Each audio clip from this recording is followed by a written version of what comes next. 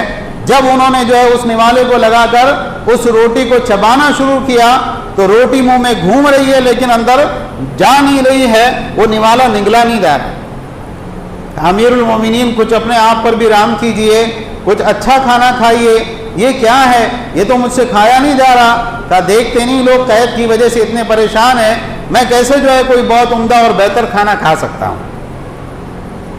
امیر المومنین عمر ابن خطاب رضی اللہ تعالیٰ عنہ ایک مرتبہ صحابہ کے ساتھ میں ملک شام کے دورے کے لیے نکلے۔ ساتھ میں صحابہ کا ایک بڑا مجمع ہے۔ جب ملک شام کے قریب پہنچے تو معلوم ہوا کہ وہاں پر طاعون کی وبا پھیلی ہوئی ہے۔ اب وہاں پر رک گئے، صحابہ سے آپس میں مشورہ کیا، صحابہ کے جو علماء تھے، جو اہل علم تھے، ان سے مشورہ کیا کیا کرنا چاہیے، جانا چاہیے کہ نہیں جانا چاہیے۔ تو بعض لوگوں نے کہا ہم اللہ کی راہ میں نکلے ہوئے ہیں اور جو ہوگا دیکھا جائے گا، اگر اللہ نے مقدر میں موت لکھی ہوں گی تو مر جائیں گے، موت سے بھاگا نہیں جا سکتا، اگر موت نہیں لکھی ہوں گی تو ہم نہیں جائیں گے۔ اب یہ ہوا کہ کچھ لوگ کہہ رہے ہیں نہیں رک جانا چاہیے، جانا نہیں چاہیے، کچھ لوگ کہہ رہے ہیں جانا چاہیے، آپس میں اختلاف ہو گیا۔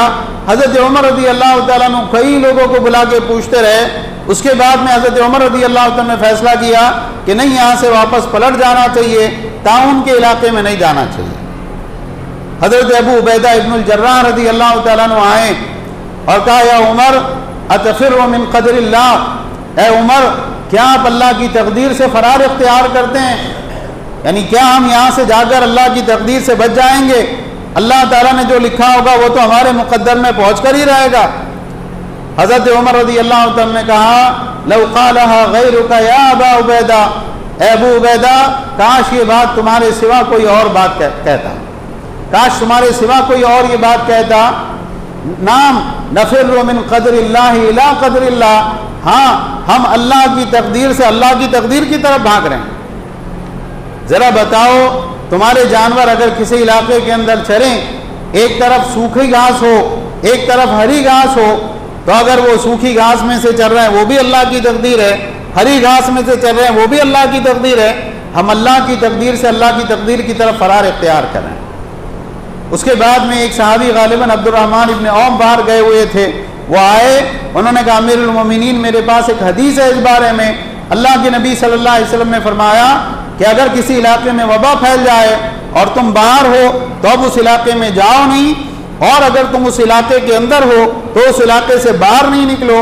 امیر المومنین نے اللہ کا شکر ادا کیا اور صحابہ کے ساتھ وہاں سے واپس لوٹ آئے۔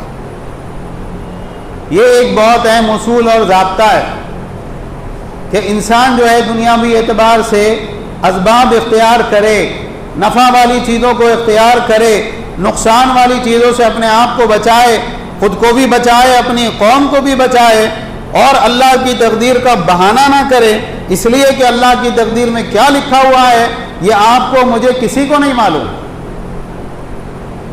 اسی طرح سے آپ دیکھیں حضرت عمر رضی اللہ عنہ کی سیرت میں ایک بہت مشہور واقعہ وہ ملتا ہے کہ مسلمانوں نے بیت المقدس کا محاصرہ کیا، اور حضرت عمر رضی اللہ عنہ کو وہاں سے پیغام بھیجا گیا کہ امیر المومنین آئیے، یہ کہتے ہیں کہ اگر مسلمانوں کے خلیفہ آئیں گے ان کے ہاتھ میں شہر کی چابیاں سپرد کی جائے گی، ورنہ ہم شہر کی چابیاں آپ کو دینے والے نہیں۔ حضرت عمر ابن خطاب رضی اللہ تعالیٰ عنہ چلے مدینہ سے، کس حال میں؟ ایک اونٹ کے اوپر مسلمانوں کا خلیفہ ہے اور مسلمانوں کے خلیفہ کے ساتھ اس کا ایک غلام ہے، اور دونوں باری باری اونٹ کی سواری کرتے ہیں۔ خلیفہ پیدل چلتا ہے، اس کے بعد اونٹ پر سوار ہوتا ہے، پھر غلام پیدل چلتا ہے اور پھر اونٹ پر سوار ہوتا ہے، باری باری اس طرح سے جو ہے وہ اونٹ کی سواری کرتے ہوئے بیت المقدس پہنچتے ہیں۔ نہ کوئی بہت ٹھاٹ باٹ ہے، نہ کوئی بہت زیادہ شان و شوکت ہے، نہ آگے پیچھے ہٹو بچو کا شور ہے۔ اس حال میں مسلمانوں کا خلیفہ پہنچتا ہے کہ ایسا ایک آدمی اونٹ کی لگام پکڑ کر آ رہا ہے جس کے کپڑوں کے اوپر 14 پیون ہیں، جس کے اندر سے بعض چمڑے کے بھی ہیں۔ اگر ہم اللہ کے نبی صلی اللہ علیہ وسلم، حضرت ابو بکر، حضرت عمر رضی اللہ تعالیٰ عنہ، خلفائے راشدین، عام صحابہ کی سیرت پڑھیں، آپ کو یہ چیز بکثرت ملے گی کہ وہ دنیا سے انتہائی لا تعلق اور زود اور بے رغبتی کے ساتھ وہ دنیا میں زندگی گزارتے تھے۔ جتنا آپ دنیاوی اعتبار سے اپنے آپ کو لگائیں گے دنیا میں، چیزیں، عیش و آرام کے سامان اور شان و شوکت، یاد رکھیں یہ چیزیں آپ کو آخرت سے غافل کر دیں گی۔ اسی طرح سے حضرت عمر رضی اللہ تعالیٰ عنہ کی خلافت کے زمانے میں حضرت عمر رضی اللہ تعالیٰ عنہ کہا کرتے تھے کہ اگر فرات کے کنارے بکری کا ایک بچہ بھی مرتا ہے تو مجھ کو اللہ سے ڈر ہے کہ کہیں قیامت کے دن مجھ سے اس بارے میں پوچھنا ہو کہ عمر تمہاری خلافت کے زمانے میں یہ کیسے ہوا۔ بہت مشہور و معروف واقعہ ہے، اپنے غلام اسلم کے ساتھ مدینہ کی گلیوں کے اندر گشت کر رہے ہیں۔ ایک جگہ دیکھا کہ ایک خیمہ لگا ہوا ہے، باہر جو ہے چولہے کے اوپر کوئی کھانا پک رہا ہے اور بعض بچے رو رہے ہیں اور ایک عورت وہاں پر بیٹھی ہوئی ہے۔ حضرت عمر رضی اللہ عنہ نے سلام کیا اور سلام کر کے کہا اجازت ہے ہم قریب آئیں کچھ حال چال پوچھنے کے لیے۔ اس عورت نے سلام کا جواب دیا اور کہا اگر اچھی نیت کے ساتھ آنا چاہتے ہو تو آؤ۔ حضرت عمر رضی اللہ عنہ قریب گئے، قریب جا کر پوچھا کہ کیا معاملہ ہے، یہ چولہے کے اوپر کیا پکا رہے ہو اور بچے کیوں رو رہے ہیں؟ کا مسئلہ یہ ہے کہ بچے بھوکے ہیں اور ہمارے پاس کھانا پکانے کے لیے کچھ نہیں ہے، میں نے چولہے کے اوپر صرف پانی رکھ کے چڑھا دیا ہے کہ یہ تھک ہار کے سو جائیں اور کسی طرح سے آج کی رات گزر جائیں۔ حضرت عمر رضی اللہ عنہ لوٹے اپنے غلام کے ساتھ، بیت المال میں سے ایک آٹے کا تھیلا لیا، کچھ چربی لی، کھانے پکانے کی جو اور چیزیں تھی، کچھ میٹھا تھا وہ لیا اور غلام سے کہا اس تھیلے کو اٹھا کے میری پیٹھ پہ رکھ دو۔ غلام نے کہا کہ امیر المومنین میں ہوں آپ کے ساتھ میں اٹھا کے لے کے چلتا ہوں۔ کہا کل قیامت کے دن اللہ کی بارگاہ میں تو میرے گناہوں کا بوجھ اٹھائے گا۔ مسلمانوں کے خلیفہ کئی لاکھ مربع میل جن کی خلافت ہے، جن کی حکومت ہے، مسلمانوں کے اندر اس وقت کے دور کے سب سے افضل انسان اور غریبوں کی مدد کے لیے، مسکین کی مدد کے لیے ایک تھیلا اٹھا کر اپنی کمر پہ لاد کے ایک حمال کی طرح، ایک مزدور کی طرح جا کر جو ہے ان کے خیمے کے پاس میں پہنچ گئے۔ وہاں جا کر جو ہے وہاں پر تیار جو ہے فوراً کھانا بنانا شروع کیا خود اپنے ہاتھ سے بیٹھ کے، اور اس کے بعد میں اس عورت نے برتن لا کے دیے، اس میں کھانا نکالا۔ غلام کہتے ہیں کہ میں نے دیکھا حضرت عمر رضی اللہ عنہ کی داڑھی میں سے دھواں نکل رہا تھا، اور اس کے بعد میں وہاں کچھ دیر بیٹھے، اس عورت نے کہا ارے امیر المومنین تو آپ کو ہونا چاہیے، عمر کیا کر رہے ہیں خلافت پہ؟ کہا ارے ایسی بات نہیں ہے، کل جب تم آؤ گی نا خلیفہ کے پاس میں وہیں رہوں گا، وہاں پہ انشاءاللہ ہم تمہارا انتظام کر دیں گے۔ اسی طرح کا ایک اور واقعہ جو ہم کو ملتا ہے کہ حضرت عمر رضی اللہ عنہ مدینہ کی گلیوں میں گشت کر رہے ہیں، ایک خیمہ لگا ہوا ہے، وہاں گئے، سلام کیا، کہا بھائی کیسے؟ کہا ہم سفر میں تھے، سفر میں رات ہو گئی اس کے لیے یہاں پہ رک گئے۔ اندر سے عورت کے کرانے کی آواز آئی۔ حضرت عمر رضی اللہ عنہ نے پوچھا یہ کیا مسئلہ؟ کہہ رہے جاؤ جاؤ اپنا کام کرو۔ کہا نہیں بتاؤ، ہو سکتا ہے میں کچھ مدد کر سکوں، کیا مسئلہ ہے؟ کہا میری عورت حمل سے ہے اور بچے کی ولادت کا وقت قریب آ گیا، اس کو درد شروع ہو گئے، اب میں پریشان بیٹھا ہوں کہ میں اس اجنبی علاقے کے اندر کیا کروں۔ کہا اچھا فکر کی بات نہیں، گھر پہ گئے، اپنی بیوی کو اٹھایا، کہا جانتی ہو اللہ تعالیٰ نے اجر و ثواب کا ایک بڑا ذخیرہ تمہارے لیے بھیج دیا ہے۔ کہا کیا مسئلہ ہے؟ کہا ایسا ایک مسلمان ہے، سفر میں ہے، تم چلو گی ساتھ میں، اس کی بیوی کی یہاں جو ہے زچگی کا مسئلہ ہے۔ تو بیوی نے کہا ضرور آپ اجازت دیں۔ گھر سے سامان وغیرہ لیا اور کچھ کھانا بنانے کا سامان لیا، بیوی نے ولادت کا سامان لیا اور بیوی صاحبہ اندر چلی گئی اور یہ باہر بیٹھ کے کھانا پکانے لگے۔ اب یہ ہوا کہ صاحب اس کے جو ہے بچہ پیدا ہوا تو اندر سے بیوی نے آواز دے کے کہا امیر المومنین اپنے ساتھی کو خوشخبری دیجئے کہ لڑکا پیدا ہوا۔ اس آدمی نے جیسی امیر المومنین سنا اٹھ کے بھاگنے لگا کہ میں نے خلیفہ کے سے یہ کام لیا ہے، پتہ نہیں اب مجھ کو کتنی سزا ملے گی۔ حضرت عمر رضی اللہ تعالیٰ نے اس کو تسلی دی، دلاسا دیا، اس کو کھانا کھلایا اور کہا کل ہمارے پاس آنا جب صبح ہو جائے، تمہاری رات تو ایسے ہی گزر گئی، کل انشاءاللہ ہم تمہارے لیے وظیفے کا انتظام کر دیں گے۔ تو یہ حضرت عمر رضی اللہ تعالیٰ کی خلافت تھی، اور یہ آپ کو اللہ کے نبی صلی اللہ علیہ وسلم کی زندگی میں، صحابہ کی زندگی میں، اور جتنے ائمہ گزرے ہیں، اولیاء اللہ اور صالحین گزرے ہیں، ان میں آپ کو یہ چیز ملے گی کہ وہ لوگوں کی صرف دین کی فکر نہیں کرتے تھے، لوگوں کی دنیا کی فکر بھی کرتے تھے۔ ایک آدمی ہے وہ مقروض ہے، ایک انسان ہے جس کو بھوک لگی ہے، ایک انسان ہے جس کے گھر میں کوئی پریشانی چل رہی ہے، آپ اس کو دین کی کتنی باتیں بتائیں اس کے دل میں کوئی فرق نہیں پڑے گا جب تک دنیاوی اعتبار سے آپ اس کی ضرورت پوری نہیں کر دیتے۔ بہرحال حضرت عمر رضی اللہ عنہ کی خلافت کا زمانہ گزرا اور بہت ساری چیزیں ہیں جو سیکھنے لائق ہے، وقت نہیں ہے کہ ساری چیزوں کو یہاں پر بیان کیا جائے۔ جب حضرت عمر رضی اللہ عنہ کی خلافت کا آخری زمانہ تھا، حضرت عمر رضی اللہ عنہ تھک چکے تھے، بڑھاپا جو ہے طاری ہو چکا تھا، اس وقت میں حضرت عمر رضی اللہ عنہ اللہ سے دعا کی کہ اللہم اجعلنی، اللہم ارزقنی شہادتاً فی سبیلک واجعل موتی فی بلد رسولک، اے اللہ مجھ کو تیری راہ میں شہادت عطا فرما اور میری موت تیرے نبی کے شہر میں کر دے۔ حضرت حفصہ جو ان کی بیٹی ہے، اللہ کے نبی صلی اللہ علیہ وسلم کی زوجہ ہے، انہوں نے کہا ابا جان شہادت مدینہ میں کیسے مل سکتی، کیونکہ مدینہ میں سب مسلمان ہیں، مسلمان کو مارے ایسا تو تصور بھی نہیں تھا اس زمانے میں۔ تو کہا شہادت یہاں پہ کہاں، وہ تو سرحد پہ ہے۔ کہا نہیں، اللہ تعالیٰ جو چاہتا ہے کر سکتا ہے۔ حضرت عمر رضی اللہ عنہ کی خلافت کا آخری زمانہ ہے، آخری دن ہے۔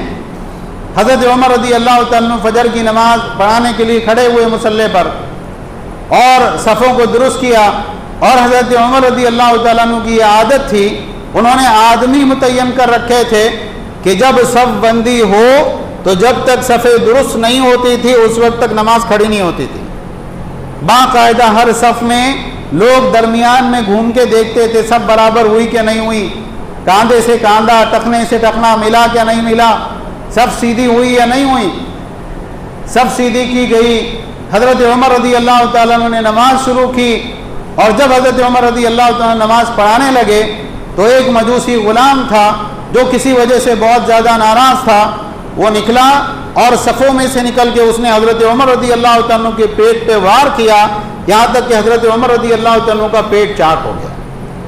حضرت عمر رضی اللہ عنہ گرے اور وہ وہاں سے صفوں کو پھاندتا ہوا نکلا اور کئی لوگوں کو چاقو سے زخمی کرتا ہوا نکلا، یہاں تک کہ ایک مسلمان نے ایک بڑا کوٹ تھا وہ اٹھا کے اس کے اوپر ڈال دیا اور لوگوں نے اس کو پکڑ لیا۔ جب اس نے دیکھا کہ اب میں یہاں سے بچ نہیں سکتا، اس نے اپنے اسی خنجر سے خودکشی کر لی۔ حضرت عمر رضی اللہ عنہ اس وقت میں عبد الرحمن ابن عوف رضی اللہ عنہ جو پیچھے تھے ان کا کپڑا پکڑ کے کھینچا اور ان کو مصلی پہ آگے کیا۔ حضرت عبد الرحمن ابن عوف نے فجر کی نماز پڑھائی، پہلی رکعت میں سورہ کوثر، دوسری رکعت میں سورہ نصر، اور جلدی جلدی نماز ختم کی۔ نماز ختم کرنے کے بعد میں حضرت عمر رضی اللہ عنہ کو دیکھا گیا۔ حضرت عمر رضی اللہ عنہ نے پوچھا مجھ پہ حملہ کس نے کیا؟ امیر المومنین ایک مجوسی غلام ہے۔ ان کا اللہ تیرا شکر ہے مجھے کسی نے ایسے شخص نے نہیں مارا جس نے ایک بھی سجدہ اللہ کے لیے کیا ہو، کسی مسلمان کے ہاتھوں میری موت نہیں ہوئی۔ اس کے بعد میں یہ ہوا کہ لوگ ان کو اٹھا کے لائے اور اس کے بعد میں ایک بے ہوشی کی سی کیفیت طاری ہونے لگی۔ تو اب لوگ پوچھنے لگے اب کیا کریں، ہوش میں لانا ضروری ہے اور ان کو سونے نہیں دینا ہے، بے ہوش نہیں ہونے دینا ہے۔ تو اس وقت میں لوگوں میں سے کسی نے کہا کہ یہ نماز ہی کی وجہ سے سب سے زیادہ، یعنی نماز ہی کا جو ہے اثر ہو سکتا ہے۔ اس وقت میں بیٹے نے کہا ابا جان نماز نماز، آپ نے نماز نہیں پڑھی۔ تو اس وقت میں حضرت عمر رضی اللہ تعالیٰ کے الفاظ تھے نام لا حظ فی الاسلام لمن ترک الصلاۃ، ہاں کیوں نہیں، اس آدمی کا اسلام میں کوئی حصہ نہیں جو جان بوجھ کے نماز کو چھوڑ دے۔ پیٹ کٹا ہوا ہے، زخموں سے خون جاری ہے، نہیں اس وقت الفاظ یہ ہیں، روایت کے الفاظ یہ ہیں کہ حضرت عمر رضی اللہ تعالیٰ نے نماز پڑھی اس حالت میں کہ ان کے بدن سے مسلسل خون بہ رہا تھا۔ اس کے بعد میں یہ ہوا کہ لوگوں کو وصیتیں کی اپنے گھر والوں کو، اور کہا اب آپ کے بعد میں خلیفہ کون ہوگا؟ تو حضرت عمر رضی اللہ عنہ نے 6 لوگوں کی کمیٹی بنائی۔ اس میں حضرت عثمان بھی تھے، اس میں حضرت علی رضی اللہ تعالیٰ عنہ بھی تھے، اس میں اور بعض دوسرے صحابہ بھی تھے، اور کہا دیکھو عبداللہ ابن عمر رضی اللہ تعالیٰ عنہ میرے بیٹے یہ مشورہ دینے کے لیے تو ساتھ میں رہیں گے، لیکن خبردار ان کو خلیفہ نہیں بنایا جا سکتا ہے۔ آج مسلمانوں کا حال کیا ہے؟ اگر کوئی مدرسہ ہے تو مدرسے کا جو معتمم ہے، مدرسے کا جو بانی ہے، اگر مر جائے تو اس کے بعد میں مدرسہ کس کے ہاتھ میں آتا؟ اس کے بیٹے کے ہاتھ میں۔ مسلمانوں کا کوئی ادارہ ہے، کوئی تنظیم ہے، تو باپ کے مرنے کے بعد کس کے تابع میں رہتا ہے؟ وہ بیٹے کے تابع میں۔ اور یہاں امیر المومنین کیا کہہ رہے ہیں؟ خبردار میرا بیٹا خلیفہ نہیں بن سکتا ہے، مشورہ دے سکتا ہے لیکن اس کو خلیفہ نہیں بنایا جائے گا۔ بہرحال مسلمان آپ کے پاس میں جمع تھے، اس وقت میں ایک نوجوان آیا اور اس نے کہا امیر المومنین آپ کی کیا شان ہے، اسلام کے لیے آپ کی کیا خدمات ہے، آپ نے یہ کیا، آپ نے یہ کیا، اللہ کے نبی آپ سے راضی تھے اور آپ کی یہ فضیلت ہے، آپ کی یہ فضیلت ہے۔ حضرت عمر رضی اللہ عنہ نے ساری باتیں سنی اور کہا مجھ کو تو بس یہ ہے کہ معاملہ برابر سرابر ہو جائے، نہ مجھے کچھ ملے نہ میرے اوپر کوئی وبال ہو، اس لیے کہ امیر المومنین اس وقت ڈر رہے تھے اللہ تعالیٰ سے۔ اب وہ آدمی وہاں سے پلٹ کے جانے لگا، وہ نوجوان پلٹ کے جانے لگا تو حضرت عمر رضی اللہ عنہ نے دیکھا کہ اس کی جو ادار ہے وہ ٹخنے سے نیچے ہے۔ کون سا وقت ہے؟ موت کا وقت ہے۔ طبیب نے دودھ کا پیالہ منگا کے پلایا، وہ دودھ بہہ کے پیٹ کے زخم میں سے نکل گیا۔ اس نے کہا وصیت کر دیجئے آپ بچ نہیں سکتے، آج یا کل تک آپ کی وفات ہو جائے گی۔ ایسی حالت میں جب وہ نوجوان پلٹ کے جانے لگا تو انہوں نے اس کو بلایا اور کہا کہ بھتیجے اپنے کپڑے اوپر کر لو، فَإِنَّهُ أَنْقَى لِثَوْبِكَ وَأَتْقَى لِرَبِّكَ، تمہارے کپڑے بھی صاف ستھرے رہیں گے اور تمہارا رب بھی تم سے راضی رہے گا۔ یہ رب کے تقوی کی بات ہے۔ اس وقت میں حضرت عمر رضی اللہ عنہ نے حساب کیا تو 86,000 درہم ان کے اوپر قرض نکلا۔ کہا دیکھو میرے خاندان والوں سے اس سلسلے میں مدد لینا، اگر وہ کافی نہ ہو تو قریش سے مدد لینا، اس کے علاوہ کسی اور سے مدد لینے کی ضرورت نہیں۔ اپنے بیٹے کو حضرت عائشہ رضی اللہ عنہ کے پاس بھیجا اور کہا کہ حضرت عائشہ رضی اللہ عنہ سے کہنا اور امیر المومنین نہیں کہنا، کیونکہ میں امیر المومنین نہیں رہوں گا اس وقت میں۔ کہا عمر ابن خطاب اجازت مانگتا ہے کہ اللہ کے نبی صلی اللہ علیہ وسلم کے ساتھ آپ کے جو ہے حجرے میں ان کو دفن کیا جائے، اگر وہ اجازت دیں تو ان کے حجرے میں دفن کرنا، اگر وہ اجازت نہ دیں مسلمانوں کے عام قبرستان میں لے جا کے دفن کر دینا۔ بہرحال حضرت عائشہ رضی اللہ تعالیٰ کے پاس میں ان کے لڑکے گئے اور جا کر ان سے اجازت لی، اور حضرت عائشہ رضی اللہ تعالیٰ نے کہا کہ میں نے وہ جگہ اپنے لیے رکھی تھی لیکن میں عمر کو اپنے اوپر ترجیح دیتی ہوں، اور اس کے بعد میں جو ہے حضرت عمر کو اجازت دی گئی اور وفات کے بعد میں حضرت عمر رضی اللہ عنہ کی تدفین وہیں پر ہوئی۔ ایک آخری بات ہے، اس کے بعد میں ہم اپنی بات ختم کریں گے۔ حضرت عبداللہ ابن عباس رضی اللہ عنہ کہتے ہیں امیر المومنین کی جنازے کی تیاری چل رہی تھی، میں وہاں پر کھڑا تھا، ایک آدمی پیچھے سے آیا اور اس نے میرے کندھے پر ہاتھ رکھا اور کہا ہے عمر اللہ تعالیٰ یقیناً آپ کو اپنے ساتھیوں کے ساتھ جمع کرے گا، اس لیے کہ میں اللہ کے نبی صلی اللہ علیہ وسلم سے بارہا سنا کرتا تھا کہ میں ابو بکر اور عمر فلاں جگہ گئے، میں اور ابو بکر و عمر فلاں جگہ داخل ہوئے، میں ابو بکر اور عمر فلاں جگہ سے نکلے۔ تو اللہ کے نبی صلی اللہ علیہ وسلم کی زبانی ہر موقع پر اپنے ساتھ میں ابو بکر و عمر کا نام ہوا کرتا تھا۔ مجھ کو اللہ سے قوی امید ہے کہ اللہ تعالیٰ آپ کی وفات کے بعد اپنے ساتھیوں کے ساتھ آپ کو جمع کر دے گا۔ عبداللہ ابن عباس رضی اللہ تعالیٰ عنہ کہتے ہیں میں نے پلٹ کے دیکھا وہ حضرت علی رضی اللہ تعالیٰ عنہ تھے۔ بہرحال یہ امیر المومنین عمر ابن خطاب رضی اللہ تعالیٰ عنہ کی سیرت سے بعض اہم واقعات ہیں۔ وقت اتنا نہیں ہے کہ ہر چیز کو بیان کیا جائے۔ اللہ سے دعا ہے کہ اللہ تعالیٰ ہم تمام کو نبی کریم صلی اللہ علیہ وسلم کی سنت اور خلفائے راشدین کے طریقے پر اپنی زندگی بسر کرنے کی توفیق عطا فرمائیں۔ ساری دنیا کے اندر جہاں جہاں مسلمان پریشان حال ہیں اللہ ان کی پریشانیوں کو دور فرما۔ جو مسلمان بے گھر ہیں اللہ ان کو مناسب ٹھکانہ عطا فرما۔ جو مسلمان بے گناہ جیلوں میں بند ہیں اللہ ان کو جلد از جلد رہائی عطا فرما۔ جو مسلمان مقروض ہیں اللہ ان کے قرضے ادا فرما۔ جو مسلمان بے روزگار ہیں اللہ ان کو حلال طیب روزگار عطا فرما۔ اے اللہ ہم سب کو تیرے دین کی خدمت کے لیے قبول فرما، ہماری نسلوں کو قبول فرما، حرمین شریفین کی زیارت نصیب فرما۔ جب تک زندہ رکھ اسلام اور ایمان پر زندہ رکھ، اور اسلام اور ایمان ہی کی حالت میں ہم کو وفات عطا فرما۔ آمین وآخر دعوانا ان الحمد للہ رب العالمین۔